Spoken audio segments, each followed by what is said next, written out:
ডেস্কটপের processor cooling fan খুলতে গিয়ে কুলারের ঠ্যাং ভাঙেননি এমন মানুষ খুব কমই আছেন। এই লক দেখতে তো খুব সিম্পল, কিন্তু খুলতে গেলেই বাধে ঝামেলা। বিগিনারদের জন্যই আজকের এই ভিডিও। হ্যালো ভিউয়ার্স, আসসালামু আলাইকুম। আপনাদের সকলকে স্বাগত জানাচ্ছি মিউ স্টুডিওর বর্ণিল পৃথিবীতে। আজ আমরা জানবো ছোট্ট একটা ট্রিক। এটা জানা থাকলে আর কোনোদিনও অন্তত কুলিং ফ্যানের লক ভাঙবে না। সো ভিউয়ার্স, চলুন শুরু করি আমাদের জ্ঞান অর্জন।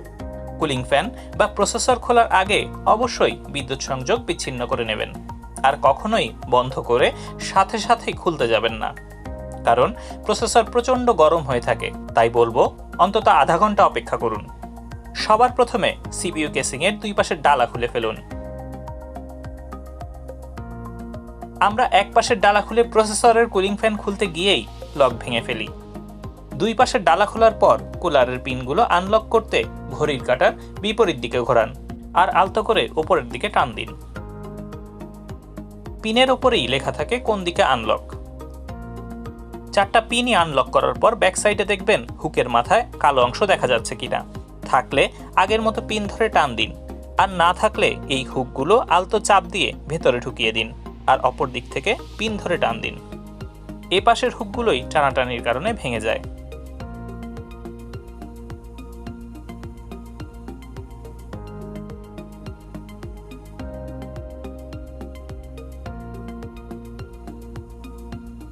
এভাবে চারটা পিন খোলা হয়ে গেলেই হয়ে গেল আমাদের প্রসেসর কুলিং ফ্যান রিমুভ করা।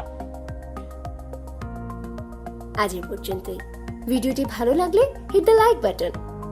অন্য একটি টিউটোরিয়ালে দেখিয়েছে বায়োসের বেসিক পরিচিতি। জানতে আগ্রহী হলে মিউ স্টুডিও চ্যানেলটি সাবস্ক্রাইব করুন এবং নতুন ভিডিও নোটিফিকেশন পেতে পাশে থাকা বেল বাটনটিতে ক্লিক করে দিন। কোনো প্রশ্ন বা পরামর্শ জানাতে অবশ্যই কমেন্ট করুন। যে কোনো প্রয়োজনে হেল্প লিখে আপনার সমস্যা কমেন্ট করুন, আমি দ্রুতই তার রিপ্লাই দেব। ভালো থাকুন আর জানতে থাকুন বিভিন্ন তথ্য। Happy watching. আল্লাহ হাফেজ।